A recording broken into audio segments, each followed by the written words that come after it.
Hello दोस्तों, आज हम इस वीडियो में जानेंगे एक रोचक जानकारी। तो आइए हम देखते हैं। क्या आप जानते हैं हिंदी में यह का प्रयोग कब होता है और ये का प्रयोग कब होता है? दोस्तों, क्या आप जानते हैं कि हिंदी विषय में यानी कि हिंदी सब्जेक्ट में यह का प्रयोग कब होता है और ये का प्रयोग कब होता है? बहुत से बच्चों को इसके बारे में पता ही नहीं होता कि हमको यह कहाँ लगाना है और ये कहाँ लगाना है, इसलिए एग्जाम में उनके बहुत मार्क्स कटते हैं। लेकिन अगर आप मेरा ये वीडियो देखेंगे तो आपके एग्जाम में मार्क्स बिल्कुल भी नहीं कटेंगे। तो आइए सबसे पहले मैं आपको बताता हूँ कि यह का प्रयोग कब होता है। एक वचन के लिए प्रयोग होता है, यानी कि दोस्तों जब कोई सवचन एक वचन है तो हम यह लगाते हैं, या फिर कोई हमसे छोटा है तो भी हम यह लगाते हैं। अब हम इसके उदाहरण जानते हैं। यह हिंदी की पुस्तक है, यानी कि दोस्तों जो हिंदी की पुस्तक है वो एक वचन है, इसलिए यहाँ पर यह आया। यह पेंसिल है दोस्तों, यानी कि यहाँ पर पेंसिल लिखा हुआ है और वो पेंसिल एक ही है, इसलिए यहाँ पर यह आया। यह मेरा भाई है, यानी कि दोस्तों जो भाई है वो छोटा है और अगर छोटा है तो हम यहाँ पर यह लगाएंगे। यह मेरा कुत्ता है, तो दोस्तों जो कुत्ता है वो तो हमेशा छोटा ही होता है, तो हम इसमें यह ही लगाएंगे। अब हम जानते हैं कि ये का प्रयोग कब होता है।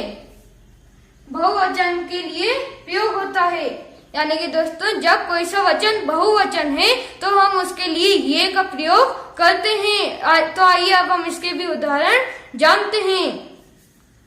ये हिंदी की पुस्तकें है, तो देखिएगा दोस्तों यहाँ पर हिंदी की पुस्तक थी, यानी कि जो पुस्तक थी वो एक थी, लेकिन यहाँ पर उसका बहुवचन हो गया हिंदी की पुस्तकें, तो यहाँ पर ये लग गया। ये पेंसिलें हैं, तो देखिए दोस्तों यहाँ पर लिखा हुआ था पेंसिल, लेकिन अब इसका बहुवचन हो गया पेंसिलें, इसलिए यहाँ पर हमने ये लगा दिया।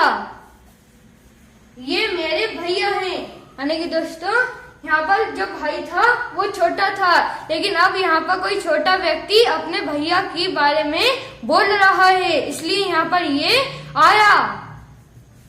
ये मेरे पिताजी हैं, तो दोस्तों जो पिताजी हैं वो हमेशा बड़े होते हैं, इसलिए हमने यहाँ पर ये लगाया। तो दोस्तों अगर आपने मेरा ये वीडियो ध्यान से देखा है तो आपको इन दोनों के बीच में एक रोचक जानकारी भी पता चल गई होगी, और अगर नहीं चली है तो मैं आपको एक बार बता देता हूँ। ये देखिए दोस्तों, अगर कोई सेंटेंस यह से चालू होता है तो उसके एंड में तो जो है आएगा उसमें बिंदी नहीं लगेगी, लेकिन अगर यहाँ पर ये आएगा तो यहाँ पे हमेशा बिंदी लगेगी, क्योंकि दोस्तों अगर किसी सेंटेंस के बीच में एक वचन आता है तो उसमें बिंदी नहीं लगती, लेकिन अगर बहुवचन आता है तो उसमें बिंदी लगती है। अब तो आपको मेरी बात समझ में आ गई होगी कि यह कहाँ प्रयोग होता है और ये कहाँ प्रयोग होता है, और अगर आ गई है तो मेरे इस वीडियो को लाइक और चैनल को सब्सक्राइब जरूर कीजिएगा।